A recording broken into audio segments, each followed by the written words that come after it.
Renee Nicole Gould, the mother of 3, who was gunned down in the streets of Minneapolis by ICE agents, Immigration Custom Enforcement agents. Then that happened weeks ago. Today we've seen another shooting in Minneapolis. A man was shot dead. Very horrific video to watch.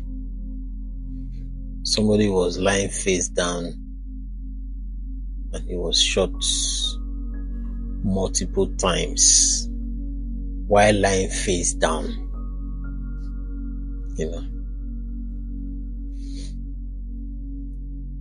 When I posted the picture of Renee Nicole Gould and I said, say her name, she mattered, and then some people, I saw some hateful comments, especially on, let me not mention the particular social media app. Sad. It's just the sheer hypocrisy of trying to project power overseas, project power across the world and other countries.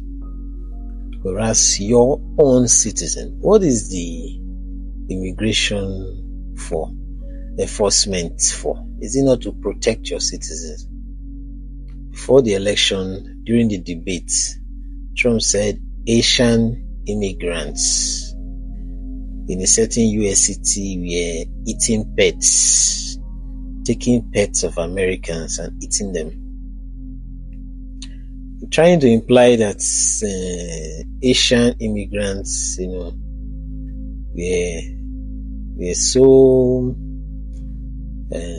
low life as to be stealing pets of their neighbors to eat.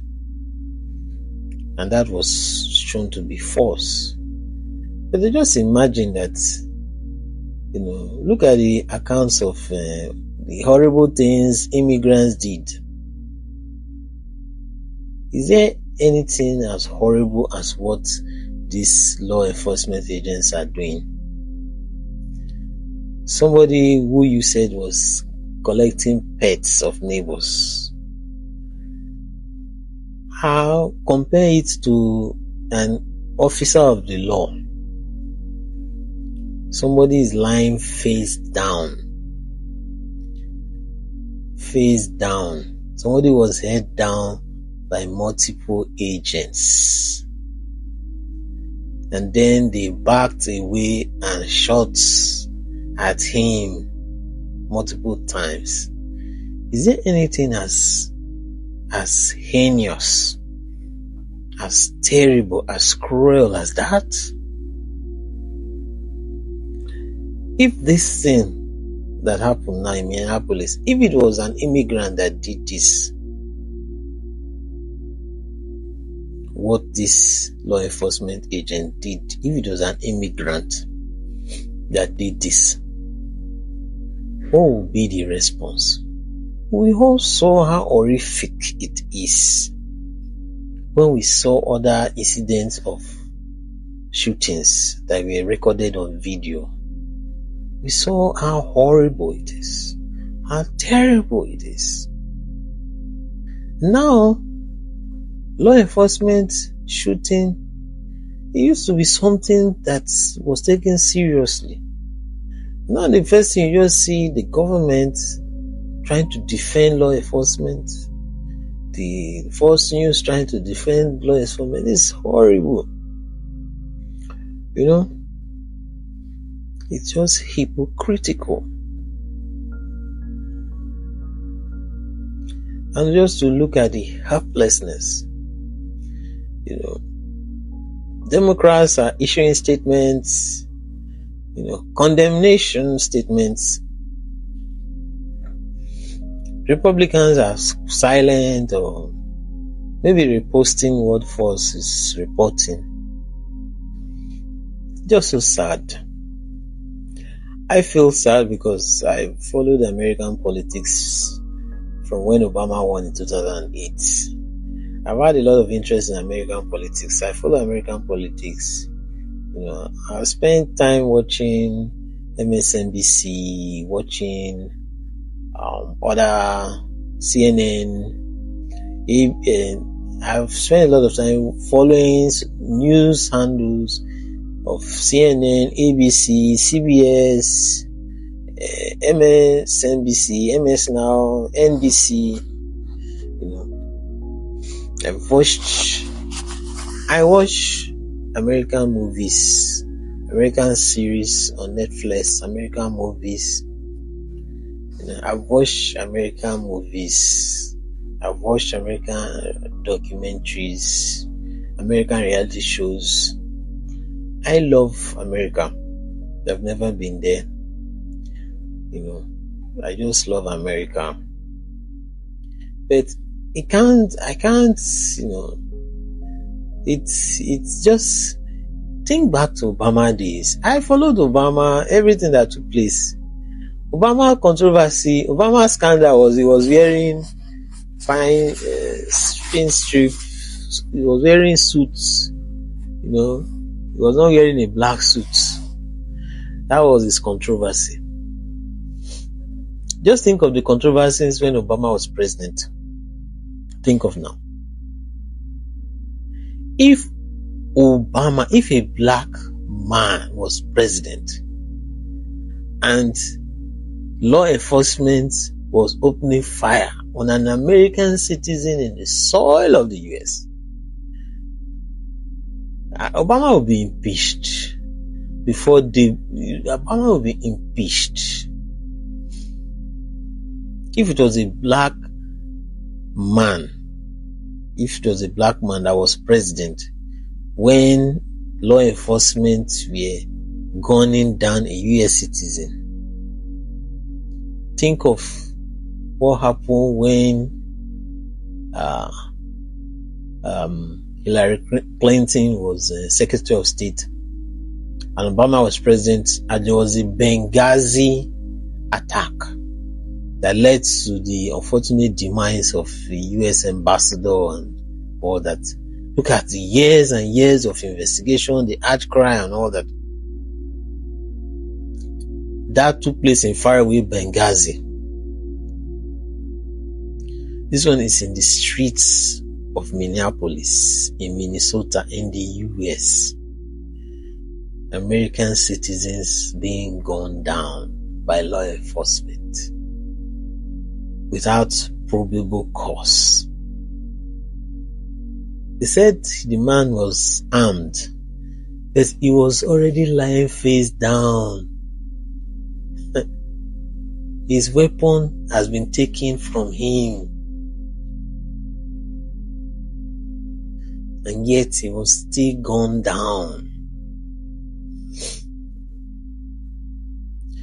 This kind of thing could never have happened when Obama was president.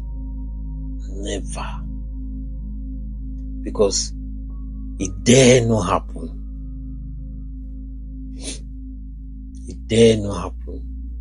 We know how Hillary Clinton has to face hours and hours of questioning about the Benghazi. She was the Secretary of State. She was in the US. The ambassador in Libya was under the Secretary of State, and he was questioning of what did she do? What did she not do when whatever was taking place in Benghazi was happening? So just imagine what it would be, what it would have been like. But one need not imagine. You don't need to imagine it, because such things were unthinkable. In days before, there were certain norms and values that was respected. There were certain things that President dare not do. But President Trump has done them. Could you imagine President Obama or Biden ordering strikes on Iran, sending US bombers into Iran. Could you imagine that those President Obama or Biden would send troops into Venezuela to capture the opposition leader? Flying to US, those things were unthinkable because they were norms and values. The US has a lot of laws compared to some other countries. US has so many laws, but even with all the laws, even with the constitution of the US, there were certain things that were supposed to be norms and values. There are certain things that you're not supposed to do, not because the law says you cannot do it, but because it's against the values and traditions and core practice of American democracy, American values. Certain things you don't do. But Trump has stretched the limits of what could be done. Imagine taking such action as to get American troops into Venezuela to capture a leader without the approval, without the knowledge of Congress, of the US Congress. Imagine threatening to invade a Greenland, which is owned by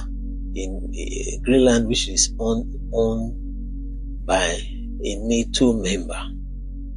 And when they say you can't do it, you're threatening tariffs.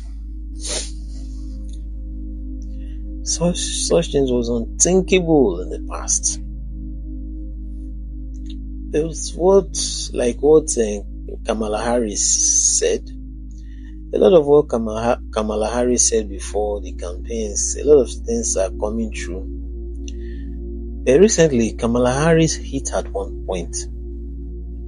She said it when she was releasing her book, 107 Days or so. She said that she predicted a lot of things will happen, but she never predicted how the system would capitulate to Trump, so quickly capitulate to Trump. She thought that the system will hold and resist Trump, that Trump will not have an easy ride, there will be resistance. But she was so shocked by how easy the system so capitulated to Trump. How easy universities were capitulating or bending the knee to Trump.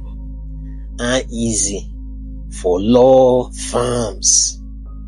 Imagine law firms, who took on cases against Trump being threatened. Just imagine it. And some law firms have to bend. Schools have to bend. Universities have to bend. Companies, no spine. The only person that is standing is the man of Federal Reserve Bank, who is holding his ground. The system easily capitulated, and it's unfortunate. You just see Democrats reduced to just condemning. With this thing that's happened now in Minneapolis, this is just beyond what somebody would just condemn. The situation is serious and it's getting out of hand. And the person in charge doesn't really, you just imagine that if it were in the past, right, this incident that happened, first you should have silence for the federal government, or they will just say we are looking into this issue. But no, not Trump administration. They are just defending anything. There's no place to say we made a mistake. No place to say an error was committed, the officer was relieved of his duty or disciplinary measure. Nothing like that. You just power on and no apologies, no acknowledgement of guilt or wrongdoing, nothing. You just empower people to go into the streets of the US and commit horrible things, They are doing something worse than what the immigrants they after do. If there are immigrants who've committed crimes and all that, what these law enforcement agents are doing is worse than what any immigrant could consider doing. Because this is just horror captured on camera. Horror, horrific scenes, horrific. I'm saying this because I've followed US political trajectory since 2008. These days, I don't really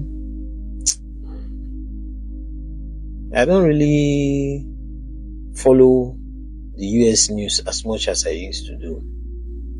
Those days I used to I'll go on YouTube and watch episodes of Rachel Maddow, Lawrence O'Donnell, MSNBC and all that.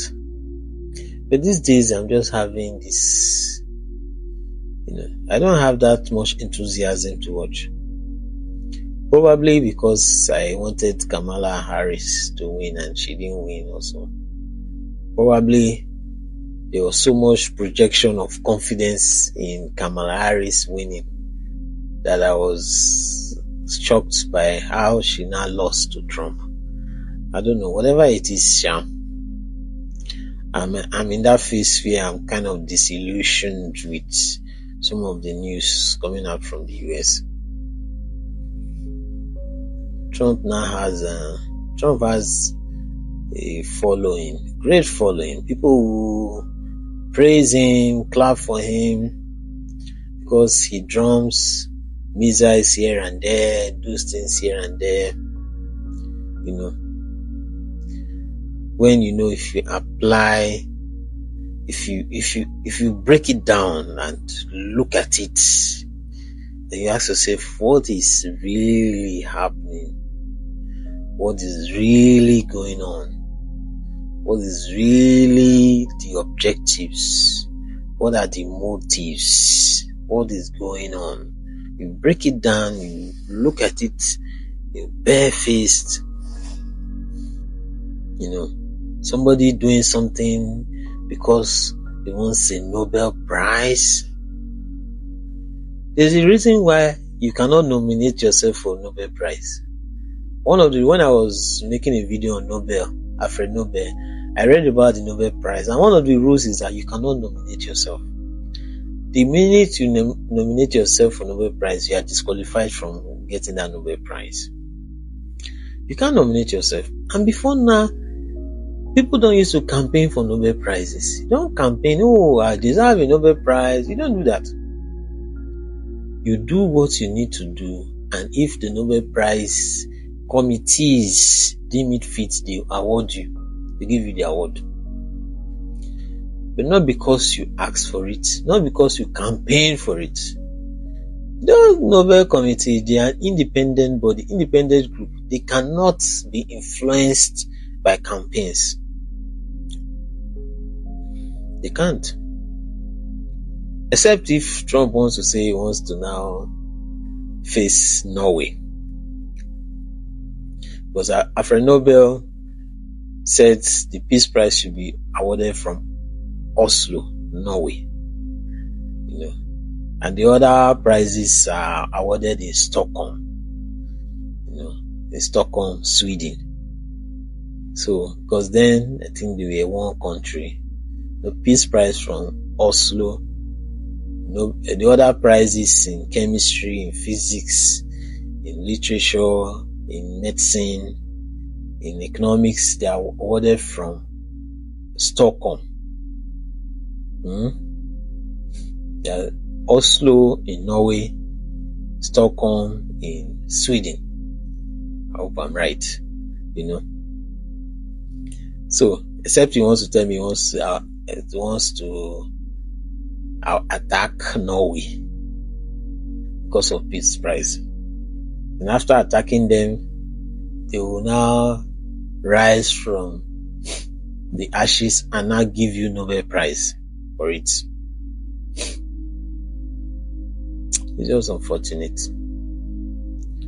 Looking at the weight of history, looking at everything. I don't know. It's one of these things that you see that you just realize something. Man. What do you realize again? Okay, let me round off.